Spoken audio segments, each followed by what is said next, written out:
Few events in Roman military history rival the shock and sorrow of the ambush in the Teutoburg Forest. In 9 CE, 3 legions under Publius Quinctilius Varus were lured deep into the dense Germanic woodlands, where Arminius, and a chieftain of the Cherusci who had once served as a Roman officer, sprung a devastating trap. The result was a slaughter so complete that it shattered Rome's ambitions of pushing its frontier to the Elbe and sent tremors of fear across the empire. Yet the story of Teutoburg is not only one of defeat. It is also a tale of Rome's resilience, careful rebuilding, and relentless vengeance. Panic in the heart of the empire. When the few battered survivors stumbled back to the Rhine frontier, the psychological shock was profound. Legionary outposts and settlements that had once felt secure suddenly faced a terrifying reality.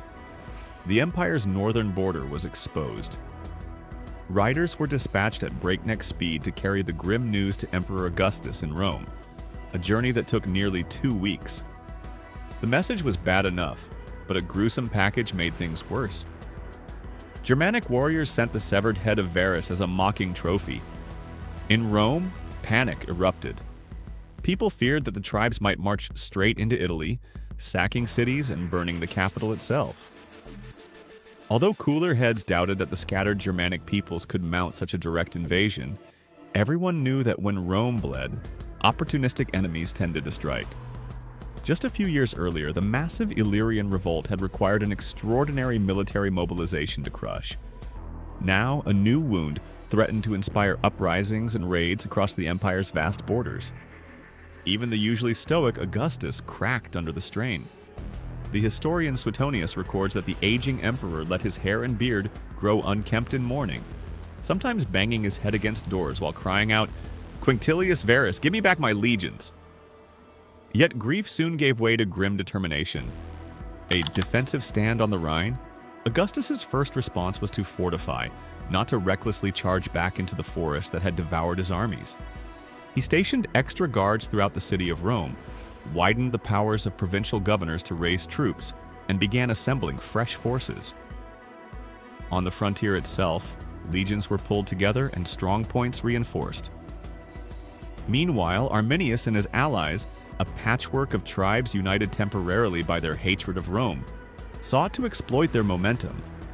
They struck at Roman settlements, ambushed outposts, and besieged the few remaining fortresses east of the Rhine.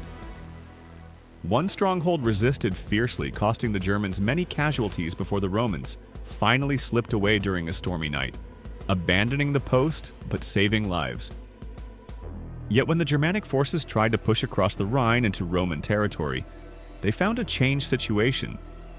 Rome had recovered enough to reinforce the river line, closing the door to a wider invasion. Deprived of an easy breakthrough and of the surprise that had made Teutoburg possible, the tribal coalition began to splinter. Old rivalries resurfaced. Some leaders, like the Cheruscan noble Segestes, openly leaned toward Rome, while others such as King Maurobodius of the Marcomanni refused to support Arminius's next moves. The brief moment of pan-Germanic unity faded. Tiberius, stabilizing the frontier and striking back. To restore stability and Roman pride, Augustus turned to his most reliable commander, and heir, Tiberius. A seasoned general with decades of experience, Tiberius understood that rash retaliation could repeat Varus's fate. Instead, he began cautiously but decisively. He reinforced the Rhine frontier with 8 legions, creating a strong defensive barrier. Once secure, he switched from passive defense to punishing offense. Roman strategy at its edges often relied on intimidation, showing overwhelming force to deter future attacks. Tiberius unleashed carefully planned retaliatory raids deep into Germanic lands. Crops were torched, villages leveled, and enemy morale crushed, all without significant Roman losses.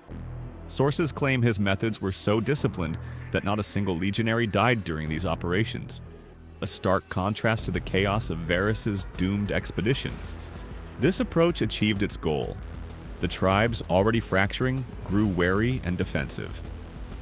But Tiberius's campaign ended prematurely. In 12 CE, Augustus, old and ailing at 73, summoned his heir back to Rome to ensure a smooth imperial succession. Tiberius returned, celebrated a formal triumph, and prepared to rule. By the time Augustus died in 14 CE, the frontier was stable, but the score with Arminius remained unsettled. Youthful ambition and Roman revenge. With Tiberius now emperor, the task of avenging Teutoburg fell to one of his most promising generals, Germanicus Julius Caesar. At just 29, Germanicus was energetic, popular with the troops, and, as his name implied, tied to Rome's ambitions in the north. His father had been granted the cognomen Germanicus for past victories. The son would soon make it his own. By the time Germanicus took command, Rome's initial fear had subsided and its military machine was fully recovered. The once glorious Germanic victory was fading into memory as tribal unity crumbled. Seizing the initiative, Germanicus led a series of bold campaigns between 14 and 16 CE, aimed at reclaiming Roman honor and punishing the perpetrators. March through the haunted forest. One of his first moves was deeply symbolic. Germanicus marched his legions back through the Teutoburg Forest itself, the site of the catastrophic ambush. Among the eerie woods, the Romans gathered and buried the bones of their fallen comrades, honoring the dead and reclaiming ground once soaked in humiliation. They also recovered the lost eagle standard of the 19th Legion, a priceless emblem of Roman pride. These acts were more than practical, they were psychological warfare. Germanicus signaled to friend and foe alike that Rome's spirit was unbroken and its memory long. Skirmishes and the elusive enemy. Yet defeating Arminius was not simple. The Germanic leader was a master of guerrilla tactics and refused to give battle in open ground, where Roman discipline excelled. Instead, he harassed and ambushed, melting back into forests and marshes. Germanicus pushed deeper, launching punitive expeditions but struggled to force a decisive showdown. Still, Rome's relentless advance sapped tribal morale. Many chieftains who had once joined Arminius turned against him, seeing the danger of Rome's renewed strength. Internal feuds, including clashes between Arminius and his own relatives, weakened the resistance. The Battle of the Teutoburg. Finally, in 16 CE, Germanicus achieved what Varus never could. He drew Arminius into a pitched battle. At a location near the Weser River known as Teutoburg, the Roman army met the Germanic coalition in the open. This time, discipline, superior equipment, and tactical brilliance won the day. Roman forces crushed the tribes, inflicting heavy casualties. Both Arminius and his influential uncle Ingiomer were wounded. Though Arminius escaped and would continue to trouble Rome in smaller ways, his dream of a united Germanic front had died. Triumph and the end of Rome's revenge. After his victories, Germanicus returned to Rome in 17 CE to a hero's welcome. His triumphal procession celebrated not just military success, but the restoration of Roman dignity after one of its darkest hours. Standards lost at Teutoburg had been recovered, the enemy chastised, and the frontier secured. Interestingly, Rome chose not to permanently reoccupy the lands beyond the Rhine despite these victories. Tiberius, pragmatic and cautious, decided that the wild forests and fractured tribes were not worth the cost of long-term conquest. Instead, the empire would hold the Rhine as its boundary, content with punishing raids and symbolic victories. But the psychological wound of Teutoburg was healed. Rome had proven that even its worst disaster could be answered with discipline, patience, and overwhelming force. Why Teutoburg still matters. The ambush in the Teutoburg Forest has fascinated historians for centuries, not just because of its bloody drama, but because of what followed. It marked the end of Rome's aggressive expansion into Germania, a reminder that even the greatest empire had limits. Yet it also showcased Rome's unique resilience. Unlike many ancient powers that crumbled after a catastrophic defeat, Rome adapted, fortified, and struck back intelligently. Augustus's grief gave way to methodical defense. Tiberius' caution prevented further disaster, and Germanicus's daring campaigns restored pride. The empire remained intact and strong for centuries afterward. For modern readers, the saga offers timeless lessons. Rash overconfidence, like Varus's blind trust in Arminius, leads to disaster. But measured recovery, Strategic patience and steady leadership can turn even the worst setback into renewed strength. Epilogue: The fate of Arminius. Arminius, the brilliant tactician who orchestrated Teutoburg, did not long enjoy his fame.